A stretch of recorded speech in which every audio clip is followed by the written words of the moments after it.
Adapun dari kelompok 8 yaitu tentang pengertian moralitas. Kata moral berarti kesesuaian atau budi pengerti. WJSA Purwadaminta mengatakan bahwa moral adalah ajaran tentang baik buruk perbuatan yang kelakuan. Ada padanan kata itu dalam Islam yaitu al-akhlak dan adaba.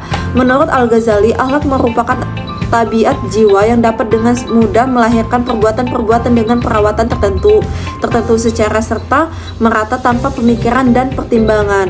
Apabila tabiat tersebut melahirkan perbuatan baik dan terpazi menurut akal dan agama, tabiat tersebut dinamakan akhlak yang baik. Apabila melahirkan perbuatan-perbuatan yang jelas, maka tabiat tersebut dinamakan akhlak yang jelek. Moralitas memiliki makna yang berbeda dengan etika.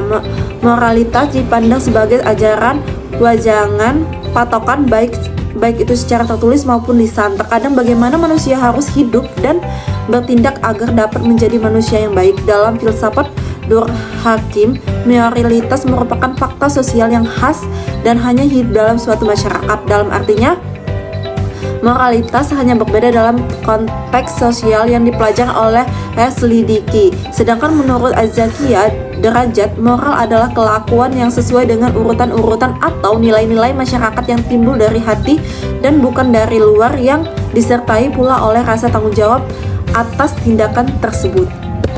Adapun pengertian hukum Islam. Hukum Islam adalah hukum yang berasal dari agama Islam, yaitu hukum yang diturunkan oleh Allah untuk kemaslahatan hamba-hambanya di dunia dan akhirat. Perkataan yang diturunkan oleh Allah Subhanahu wa Ta'ala dalam definisi ini menunjukkan bahwa hukum Islam diciptakan Allah, bukan diciptakan manusia.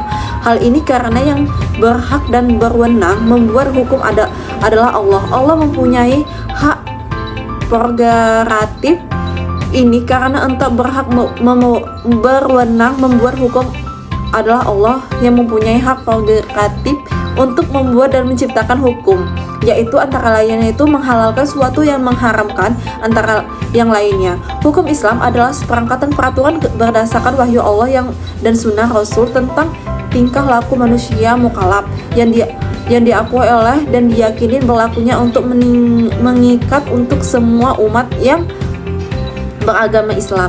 Ini menunjukkan bahwa yang dimaksud dengan hukum Islam adalah keseluruhan bangunan dari peraturan dalam agama Islam, baik lewat syariat, taklid, dan pengembangannya seperti fatwa, Al-Quran, siasah, dan lain-lainnya.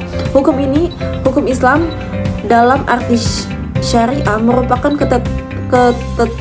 ketetapan Allah yang berhubungan dengan perbuatan manusia melalui Al-Quran dan Sunnah. Hukum Islam merupakan aturan hidup yang diciptakan Allah, tidak bertentangan dengan nilai-nilai moral manusia, karena standar baik dan buruknya secara moral juga harus berdasarkan akal sehat dan syariah. Adapun hubungan moral dan hukum Islam, manusia memiliki cara berpikir yang berbeda dengan sifat dan tingkah laku yang berbeda. Hal ini akan mempengaruhi tindakannya.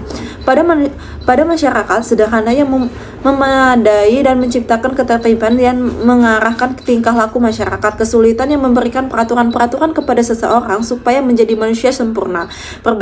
Perbedaan cara pandang tiap manusia dengan pengaruh terhadap moral masyarakat menimbulkan dua kelompok pemikiran, yaitu kelompok dengan berpendapatan bahwa hukum bersatu dengan moral, dan kelompok kedua berpendapat bahwa hukum adalah berpisah dengan moral. Dalam Islam, hukum merupakan faktor-faktor yang memberikan bentuk masyarakat Islam secara ideal, harus sesuai dengan kitab hukum sehingga tidak ada perubahan sosial yang mengacukan atau menimbulkan kriteria atau moral yang dalam masyarakat. Hukum Islam harus berjalan sesuai dengan prinsip-prinsip moralitas seperti yang dinyatakan oleh Islam. Hukum Islam memberikan ketentuan bahwa kaidah kesulitan tidak boleh bertentangan dengan syariat-syariat yang terkandung dalam Al-Quran dan Sunnah, seperti pendapat yang dikutip oleh Fatur Rahman Jamil yang menyatakan bahwa hukum tanpa moral merupakan kezaliman. Moral tanpa hukum adalah anarki atau utopia yang menjurus kepada perkibintangan. Hanya hukum yang diperlukan oleh kesulitan yang berakar pada kesulitan yang dapat mendirikan kemanusiaan. Menurut H.M. Razadi, terdapat 3 macam hubungan antara hukum dan moral sebagaimana yang dibahas dalam filsafat hukum umum, yaitu yang pertama, hukum dan moral harus berdampingan karena moral merupakan pokok hukum. Yang kedua, masing-masing hukum dan moral ada bidangnya, tetapi moral lebih tinggi daripada hukum. Yang ketiga, masing-masing hukum dan moral ada di bidang sendirinya, tiada hubungan suatu dengan yang lain.